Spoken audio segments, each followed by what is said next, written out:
আসসালামু আলাইকুম। আমি ডাক্তার মোহাম্মদ মিজানুর রহমান, কনসালটেন্ট এবং chief physiotherapist, comfort physiotherapy care. আজকে কথা বলবো এক ধরনের ডিজেনারেটিভ ডিজিজ অস্টিও আর্থ্রাইটিস নিয়ে।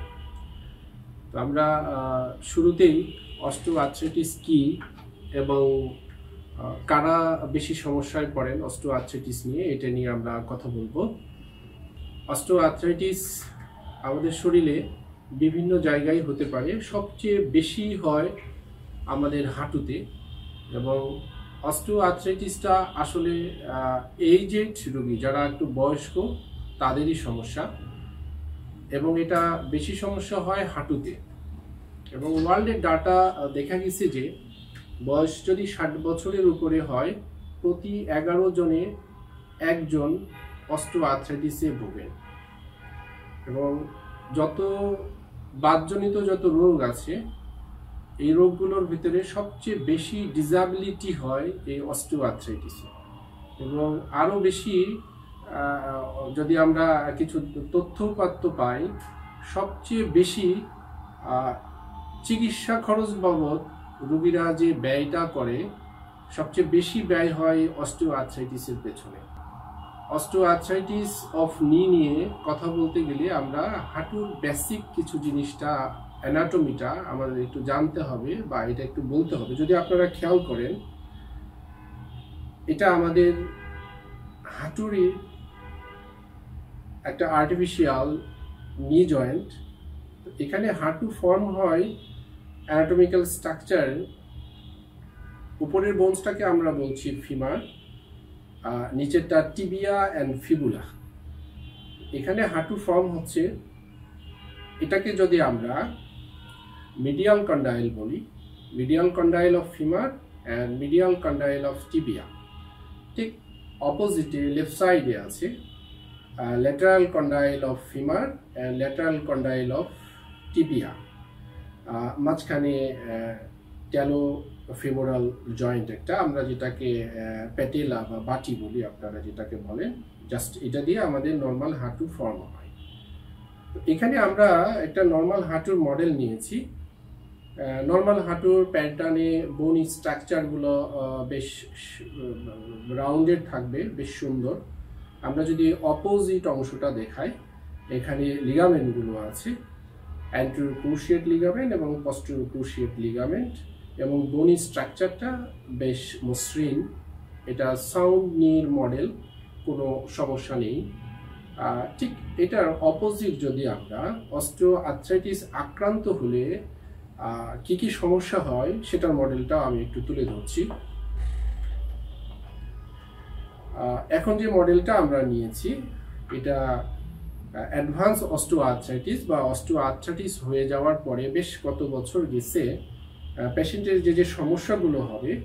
আমরা আগের মডেলটাতে বলেছি যে বোনি স্ট্রাকচারটা বেশ সুন্দর থাকবে, মসৃণ, রাউন্ডেড, কোনো অস্টিওফাইটিক চেঞ্জ থাকবে না। বাট অ্যাডভান্স অস্টিও আর্থ্রাইটিসে বা অস্টিও আর্থ্রাইটিসের মিডল স্টেজও বলা যেতে পারে, এখানে বোনি স্ট্রাকচারগুলো অস্টিওফাইটিক চেঞ্জের কারণে কিছু জায়গার হাড় বেড়েছে এবং কিছু জায়গার হাড় ক্ষয় হয়েছে। এবং আমরা এটার যদি অপোজিট দিকটা দেখি, কার্টিলেজিনিয়াস যে স্ট্রাকচারটা, কার্টিলিয়াস ইরোশন হয়েছে, এবং ইরোশন হওয়াতে জয়েন্ট মুভমেন্টটা কমে যায়। বেসিক্যালি যে সমস্যাগুলো হয়, জয়েন্ট রেঞ্জ কমে যায়, নি যেটা আমরা হাঁটু ভাঁজ করতে যে সমস্যাগুলো হয়, নি ফ্লেকশনটা বেশ কমে যায়, পেশেন্টের মুভমেন্ট রেস্ট্রিক্টেড হয়ে যায়, পেশেন্ট স্বাভাবিক চলাফেরা করতে পারে না। আমরা শুরুতে বলেছিলাম যে ওয়ার্ল্ডের যত ধরনের ডিসএবিলিটি আছে, যে ডিসএবিলিটিগুলোর কারণে মানুষ তার স্বাভাবিক কর্ম থেকে বিরত থাকতে বাধ্য হয়, সেই ডিসএবিলিটিগুলোর ভিতরে অস্টিও আর্থ্রাইটিস একটা অন্যতম। বর্তমান বিশ্বে অর্থনীতির স্বাভাবিক চাকাটা স্টপ করতে বা পিছিয়ে দেওয়ার জন্য এই অস্টিও আর্থ্রাইটিস মুখ্য ভূমিকা পালন করছে। আপনারা যদি একটু চিন্তা করুন, আপনাদের ফ্যামিলিতে আমাদের বাবা মা কিংবা দাদা দাদি যারা একসময় বেশ অ্যাক্টিভ ছিলেন, অনেকেরই বয়স দেখা গেল যে 50 ক্রস করেছে, 55 কিংবা 60-এর কোঠায়, তারা যে পেশার সাথে যুক্ত ছিলেন শুধুমাত্র অস্টিওআর্থ্রাইটিস জনিত কারণে তারা আজ মুভমেন্ট করতে পারছে না।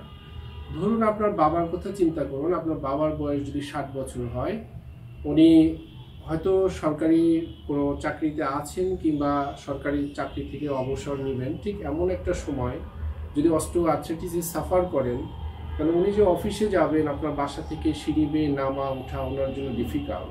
উনি যদি যে কোনো যানবাহনে উঠবেন, হাঁটু ভাঁজ করে উঠতে হয়, এটা ওনার জন্য ডিফিকাল্ট।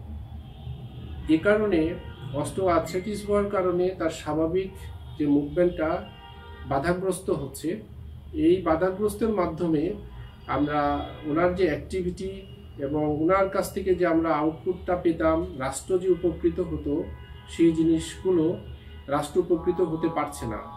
উনি অর্থনীতিতে যে ওনার অবদান, সেটা উনি প্রপারলি কাজে লাগাতে পারছেন না ডিউ টু ডিসএবিলিটি, এক ধরনের ডিসএবিলিটির কারণে, অস্টিওআর্থ্রাইটিস হওয়ার কারণে। এবার আসি, অস্টিওআর্থ্রাইটিস কাদের বেশি হয়? আমরা শুরুতে বলেছি অস্টিওআর্থ্রাইটিস বয়স্কদের রোগ, এবং সবচেয়ে বেশি সমস্যা হয় যাদের একটু স্বাস্থ্য ভারী। আমাদের শরীরের ওজনটা হাঁটু দিয়েই নিচের দিকে গ্রাউন্ডে যায়, সুতরাং হাঁটু যেহেতু একটা ওয়েট বেয়ারিং জয়েন্ট, সুতরাং হাঁটুর সমস্যাটা অবেসিটি যাদের বেশি আছে, শরীরের ওজন বেশি, তাদেরই বেশি হয়। আমাদের দেশের আর্থসামাজিক প্রেক্ষাপট চিন্তা করলে এবং দেখা যায় যে আমাদের দেশে ফিমেলেরা, শুধু আমাদের দেশ না, এটা গ্লোবালি ফিমেলেরা বেশি অ্যাফেক্টেড হয়, কারণ তাদের হাউসহোল্ড যে কাজকর্মগুলো করতে হয়, ফ্রিকুয়েন্ট মুভমেন্ট করতে হয়, বারবার তারা উঠা বসা করে, হাঁটুর মুভমেন্টটা বেশি হওয়ার কারণে তারা অ্যাফেক্টেড বেশি হয়। অবশ্যই এইজেরদের সমস্যাটা বেশি হয়, অনেক বেশি হাইপার অ্যাক্টিভিটি যারা করেন তাদের বেশি হয়। আবার যারা অপুষ্টিজনিত কারণে ভোগেন, এই সমস্যাটা তাদেরও বেশি হয়। এবং কিছু কিছু ডিসএবিলিটির কারণে আবার হাঁটুর ডিসএবিলিটি ডেভেলপ করতে পারে। ধরুন কোনো একজনের দুটো পায়ের গাঠনিক কিছু পরিবর্তন আছে, হয়তো একটা পা ছোট বড় হতে পারে কিংবা একটা পা বাঁকা হতে পারে, যার কারণে হাঁটুতে অনেক বেশি প্রেসার পড়ার কারণে হাঁটুতে অস্টিওআর্থ্রাইটিস ডেভেলপ হতে পারে। এই সমস্যা থেকে উত্তরণের পথটা কি? হাঁটুর এই সমস্যা থেকে উত্তরণের পথটা খুবই সোজা ছিল, কিন্তু যখন অ্যাডভান্স অস্টিওআর্থ্রাইটিস ডেভেলপ করে, এটা বেশ জটিল হয়ে যায়।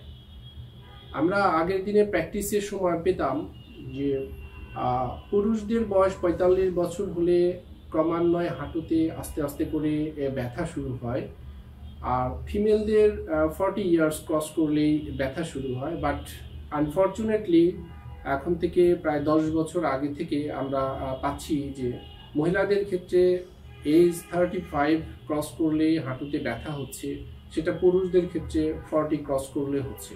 গ্র্যাজুয়ালি দেখা যাচ্ছে যে ডিজেনারেটিভ চেঞ্জগুলো বয়সের সাথে সাথে যেমন এগিয়ে আসছে। এটা ডিউ টু আমাদের ফিজিক্যাল অ্যাক্টিভিটি এবং আমাদের খাদ্যাভ্যাস এবং খাদ্যের যে প্রয়োজনীয় উপাদানগুলোর ঘাটতির কারণে এটা হচ্ছে। অস্টিওআর্থ্রাইটিস থেকে সহসায় মুক্ত থাকার পথ আছে। যেহেতু ডিজেনারেটিভ চেঞ্জ শুরু হওয়ার সময় থেকে এই পরিবর্তনগুলো হতে থাকে, সুতরাং ওই সময় যদি আমরা সচেতন হতে পারি এবং অল্প কিছু এক্সারসাইজ, যেটাকে আমরা থেরাপিউটিক এক্সারসাইজ বা চিকিৎসা সংক্রান্ত ব্যায়ামগুলো বলি, একজন ফিজিওথেরাপিস্টের পরামর্শ নিয়ে এই চিকিৎসা সংক্রান্ত ব্যায়ামগুলো যদি আপনি নিয়মিত বাসায় অনুশীলন করেন, তাহলে আপনি হাঁটু ব্যথা মুক্ত সারা জীবন যাপন করা সম্ভব।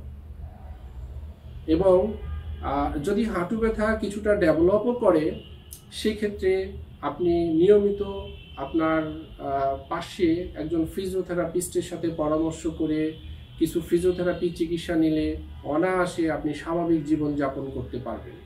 আরেকটা বিষয় লক্ষণীয় যে এখন দেখা যায় যে মসজিদে আমরা সাধারণত স্বাভাবিকভাবে অনেকেই নামাজ পড়তে পারেন না হাঁটুর সমস্যাজনিত কারণে। চেয়ারের দীর্ঘ সারি, আপনার পাশে যিনি নামাজ পড়ছেন তারও নামাজে বা আল্লাহর ইবাদতে ব্যাঘাত ঘটে। এবং ওই সমস্ত লোকজন যারা চেয়ারে বসে নামাজ আদায় করছেন, তারা যদি একটু সচেতন হতেন, তাদের হাঁটুর ব্যাপারে যদি ফিজিওথেরাপি চিকিৎসা নিতেন, আমার মনে হয় না যে এত সংখ্যক মানুষ চেয়ারে বসে নামাজ পড়ার কোনো প্রয়োজনই পড়তো না। সুতরাং সকলের প্রতি পরামর্শ, অস্টিওআর্থ্রাইটিস নি এটাকে না বলুন, নিয়মিত ফিজিওথেরাপি চিকিৎসা নিন এবং কিছু থেরাপিউটিক এক্সারসাইজ নিয়মিত করুন, তাহলে ইনশাল্লাহ এই অস্টিওআর্থ্রাইটিস জনিত ডিসএবিলিটি থেকে আমরা সকলেই মুক্ত হতে পারব। ধন্যবাদ, সবাই ভালো থাকবেন। মনোযোগ সহকারে শোনার জন্য আবারও আন্তরিক শুভেচ্ছা ও অভিনন্দন। কমফোর্ট ফিজিওথেরাপি কেয়ারের পক্ষ থেকে আপনাদেরকে জানাই শুভেচ্ছা এবং অভিনন্দন। সবাই ভালো থাকবেন। আসসালামু আলাইকুম।